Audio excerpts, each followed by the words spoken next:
Sudah bertahun-tahun dia memilih untuk berdiam diri. Bertahun-tahun lamanya dia memendam perasaan, menyembunyikan segala luka dan penderitaan di balik senyum yang penuh kepura-puraan. Kepada dunia luar, Sheila Majid adalah seorang diva, seorang wanita yang tampak sempurna, berjaya, disanjung, dan disayangi ramai. Namun di balik pentas gemilang, di sebalik sorotan lampu dan gemerlapan dunia hiburan, tersembunyi satu kebenaran yang selama ini dirahasiakan. Kebenaran tentang perkahwinan yang membunuh perlahan-lahan jiwanya. Siapa sangka lelaki yang pernah dia cintai sepenuh hati, Datum Hashrid Murshim bin Hasim, bukan sekadar seorang suami, tetapi juga pengurus yang telah mengawal hampir setiap aspek hidupnya, menjadi sumber luka paling dalam hidupnya? Sheila pernah mempercayainya, menyerahkan seluruh hidup dan kerjaya ke tangan lelaki itu. Namun, disitulah bermulanya kejatuhan emosi yang perlahan tapi pasti. Segalanya bermula secara halus, sindiran-sindiran kecil yang akhirnya menjadi herdikan. Kawalan terhadap jadwal, penampilan, cara berbicara, dengan alasan mahu menjaga reputasi. Tetapi lama-kelamaan, Sheila mula sadar bahawa semua itu bukanlah perlindungan, tetapi penindasan. Dia tidak dibenarkan bersuara, tidak diberi ruang untuk menjadi diri sendiri. Rumah tangga yang kononnya dibina atas dasar cinta berubah menjadi penjara bisu, di mana air mata tidak berguna dan suara tidak kedengaran. Ada malam-malam di mana dia pulang dari persembahan dengan hati yang remuk. Bukan kerana penonton, tetapi kerana lelaki yang menunggunya di rumah bukan lagi insan yang menyayangi, tetapi seorang yang menghakimi dan mencaci. Kadang-kadang dia menangis di dalam bilik mandi, menutup suara dengan air yang mengalir deras, kerana takut anak-anak mendengar. Luka fizikal mungkin tidak kelihatan, tetapi luka emosi yang ditinggalkan lebih parah, mengikis harga diri dan jati dirinya sebagai seorang wanita. Namun sebagai seorang ibu, Sheila bertahan. Dia tahu bahawa jika dia roboh, anak-anaknya juga akan tumbang. Dia terus melangkah, walau hatinya hancur berkali-kali. Dunia luar tidak tahu, kerana setiap kali tampil di khalayak, dia mengenakan topeng kekuatan. Dia menyanyi dengan sepenuh jiwa, walau dalam dirinya sedang berperang dengan keputusasaan. Lagu-lagunya menjadi pelarian, satu-satunya ruang di mana dia masih memiliki sedikit kebebasan untuk meluahkan rasa. Kemuncak penderitaannya terjadi pada satu malam sunyi, apabila salah seorang anaknya, yang selama ini menjadi kekuatan terakhirnya, bertanya dengan suara kecil, "Mama, kenapa Mama selalu menangis waktu kita tidur?" Soalan itu menusuk lebih dalam dari mana-mana kata hinaan yang pernah dilemparkan kepadanya.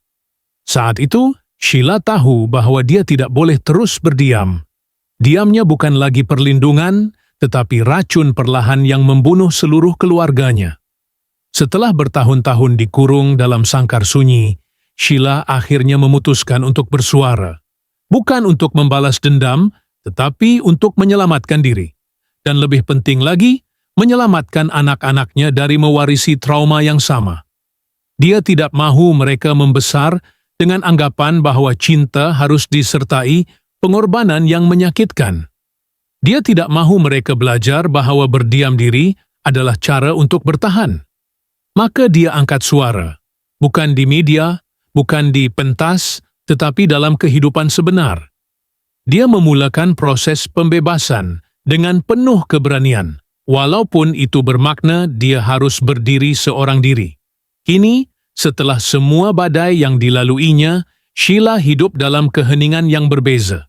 Bukan lagi diam yang menyembunyikan luka, tetapi keheningan seorang ibu yang bangkit dan mendakap kehidupan baru.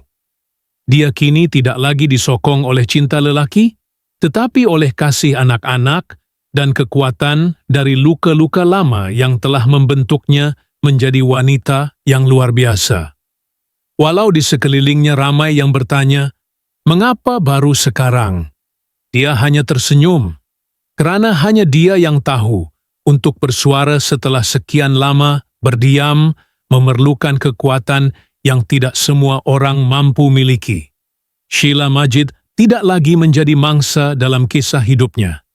Dia kini adalah pengarah bagi kisah yang masih terus ditulis. Satu bab demi satu, perlahan-lahan, tanpa perlu menoleh ke belakang. Dan disinilah dia hari ini, menyanyi bukan hanya untuk menghibur, tetapi untuk menyampaikan suara yang pernah dikuburkan. Dalam setiap nada, dalam setiap lirik, terkandung kisah hidup yang terlalu lama terpendam.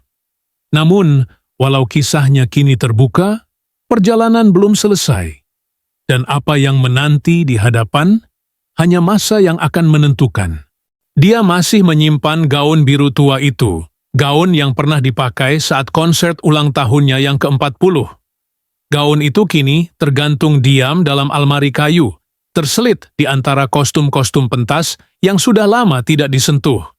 Tapi setiap kali dia membuka pintu almari itu, pandangannya tak pernah gagal tertumpu pada helaian sutra biru lembut itu.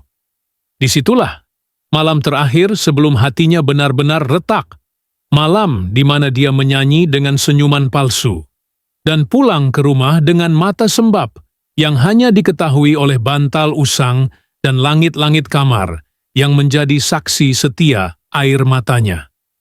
Di dapur kecil rumahnya kini terdapat sebuah cawan porselin yang sumbing sedikit di tepi. Cawan itu bukan cawan mahal, tetapi penuh nilai.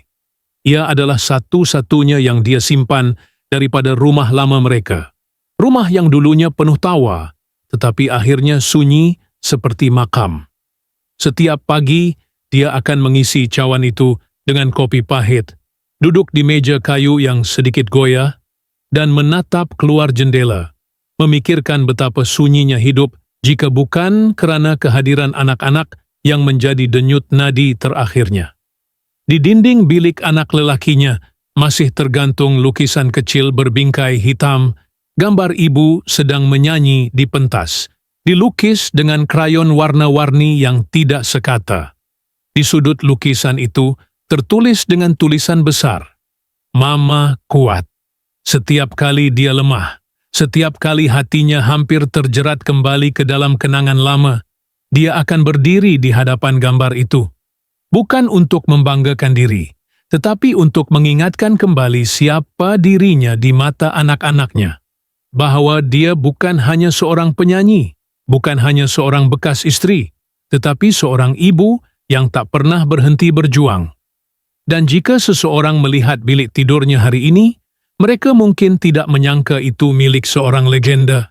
Tiada kemewahan berlebihan, hanya sebuah katil sederhana, lampu meja dengan penutup kain lusuh, dan sekeping gambar hitam putih dirinya saat muda bersama anak pertamanya dalam pelukan. Di bawah bantalnya tersimpan diari kulit coklat, diari yang tidak pernah dibaca oleh sesiapa, tetapi di dalamnya penuh dengan puisi, coretan, dan tangisan dalam bentuk huruf. Diari itu menjadi teman tidur, pengganti bahu yang tidak lagi tersedia.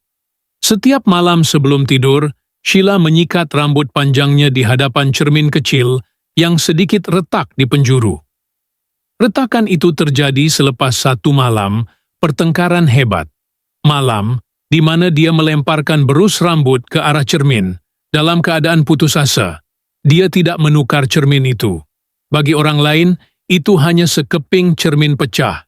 Tetapi bagi Sheila, itu lambang peringatan bahwa sekalipun bayangannya kini pecah, dia masih berdiri. Dan apabila dia melangkah keluar rumah setiap pagi dengan wajah polos tanpa solekan, mengenakan selendang nipis dan kacamata hitam besar, tiada siapa menyangka wanita itu pernah memegang ribuan penonton dalam genggaman suaranya. Mereka hanya melihat seorang ibu biasa, membawa anak ke sekolah, membeli barang di pasar, atau duduk di taman membaca buku. Tapi di dalam dirinya, Sheila membawa seluruh sejarah kesakitan dan kekuatan yang membuatkan setiap langkahnya bukan sekadar langkah, tapi kebangkitan. Dia tidak lagi menyanyi di stadium besar, tetapi dia menyanyi di dapur, sambil mengacau sup ayam kegemaran anaknya. Dia menyanyi dalam hati ketika menggenggam tangan anak perempuannya menuju klinik. Dia menyanyi tanpa suara di waktu malam, memeluk dirinya dalam gelap, mengingatkan bahwa dia masih hidup dan masih mampu mencintai, walau hatinya berkali-kali dikhianati. Setiap detik kini menjadi saksi hidupnya yang baru. Bukan sebagai selebriti, bukan sebagai bekas istri kepada sesiapa, tetapi sebagai Sheila, seorang wanita yang pernah hancur, tetapi tidak musnah. Seorang ibu yang menyulam semula setiap helaian hidupnya dengan benang luka, menjahitnya menjadi jubah kekuatan yang tak terlihat mata, tetapi terasa oleh sesiapa yang cukup dekat. Dan kisahnya belum tamat. Mungkin esok dia akan kembali ke studio, atau mungkin tidak. Mungkin suatu hari nanti dia akan kembali berdiri di pentas, bukan untuk dunia, tetapi untuk dirinya sendiri. Tapi untuk hari ini, cukup sekadar dia berdiri, bernafas, dan terus melangkah. Dalam keheningan itu, dia akhirnya mendengar suaranya sendiri, suara yang selama ini dikubur dalam diam. Namun, di sebalik segala ketenangan yang coba dipamerkan, ada sesuatu yang masih belum terjawab. Sesuatu yang dia simpan terlalu dalam, bahkan lebih dalam daripada semua rahsia luka perkahwinannya. Sheila, walaupun sudah bertahun-tahun melangkah keluar dari bayang-bayang lelaki yang pernah bersamanya, masih membawa bersamanya satu beban yang belum pernah dikongsi dengan sesiapa pun. Pernah suatu pagi, ketika dia menghantar anak bongsunya ke sekolah, Sheila terlihat seseorang berdiri jauh di seberang jalan. Lelaki itu memakai topi dan kacamata hitam, berdiri tegak di sisi kereta hitam yang tidak berplat tempatan. Dia tidak bergerak, tidak juga menunjukkan isyarat apapun, tetapi Sheila merasakan sesuatu yang aneh, bukan ketakutan, tapi seperti déjà vu. Seolah-olah dia mengenali susuk tubuh itu, tapi tidak pasti dari mana. Sepanjang hari itu, pikirannya tidak tenang. Dan yang aneh, apabila dia coba menceritakan hal itu kepada sahabat terdekatnya, suara dalam dirinya menjerit agar diam. Ada malam-malam tertentu di mana dia menerima panggilan dengan nombor yang tidak dikenali. Bila diangkat, hanya kedengaran deruan nafas, berat, dalam, dan perlahan. Kadangkala, ada suara-suara jauh, seakan dari televisyen yang ditinggalkan terbuka. Tapi tidak pernah ada kata-kata, hanya keheningan panjang dan klik penutup talian yang menghentak jantungnya setiap kali. Dia tidak pernah memberitahu sesiapa tentang panggilan-panggilan itu. Mungkin kerana dia sendiri tidak mahu percaya bahwa masa lalunya sedang menghampiri sekali lagi. Di dalam diari kulit coklatnya, yang tidak pernah dibaca sesiapa, ada beberapa halaman yang dikoyakkan. Hilang begitu saja. Dia menyadari kehilangannya suatu malam ketika sedang mencoret bait lagu baru. Dan yang lebih pelik, hanya halaman-halaman yang mencatat peristiwa tertentu yang hilang. Malam dia dikejar hujan di lebuh raya Karak. Satu pertengkaran sengit yang berlaku selepas sebuah majlis amal, dan satu peristiwa yang hingga kini dia tidak sanggup tulis sepenuhnya. Malam di mana dia hampir. Tapi tidak, dia menggeleng, memadam ingatan itu setiap kali ia menjelma. Anak-anaknya tidak pernah tahu kenapa bilik kecil di hujung lorong itu sentiasa dikunci. Mereka hanya tahu itu adalah bilik store, tempat di mana ibu mereka menyimpan barang-barang lama. Tapi di balik pintu kayu itu, tersembunyi kotak-kotak penuh surat, gambar, dan satu pita rakaman lama yang hanya boleh dimainkan dengan kaset. Rakaman suara lelaki, suaranya. Tapi Sheila belum pernah mengumpul kekuatan untuk mendengarnya hingga habis. Ada juga satu foto lama yang disimpan di bawah lapisan pakaian di laci paling bawah. Ia tidak tergantung di dinding, tidak dibingkai. Cuma sebuah gambar kecil hitam putih, memperlihatkan Sheila muda, sedang berdiri di tepi pantai, dengan seorang lelaki yang memeluknya dari belakang.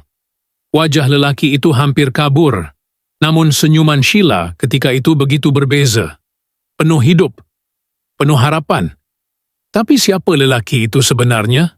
Bukan Hushridge, bukan mana-mana yang pernah dikenali umum, dan mungkin bukan sesiapa yang patut dikenali. Dia pernah menyebutkan kepada seorang wartawan secara sepintas lalu tentang satu teman lama yang membantunya menulis beberapa lagu awal. Tapi nama itu tidak pernah disebut lagi dalam mana-mana temu ramah selepas itu. Malah, wartawan itu sendiri hilang dari dunia media tidak lama selepas. Coincidence? Atau sesuatu lebih? Kini, dalam diamnya, Sheila menulis lagi. Tapi bukan lagu cinta, bukan rintihan hati, tetapi sesuatu yang lebih pribadi. Seakan jurnal pengakuan, seakan skrip untuk satu kebenaran yang belum tiba masanya untuk dibuka. Diari itu semakin tebal, dan setiap barisnya membawa pembaca lebih dekat ke satu misteri yang telah lama ditanam. Bukan sekadar tentang perkahwinan atau pengkhianatan, tetapi tentang siapa sebenarnya wanita bernama Sheila Majid ini, dan apa yang telah dia simpan dari dunia selama ini. Satu hari nanti, mungkin segala ini akan terbongkar, mungkin tidak, tapi buat masa sekarang, dia memilih untuk terus menyanyi, dengan senyuman yang belum tentu ikhlas, dan suara yang masih menyimpan berjuta rahasia. Dan setiap yang mengenalnya, mula bertanya dalam hati mereka, apa yang sebenarnya berlaku pada Sheila Majid? Beberapa minggu kemudian, langit Kuala Lumpur diguyur hujan lebat tanpa ampun.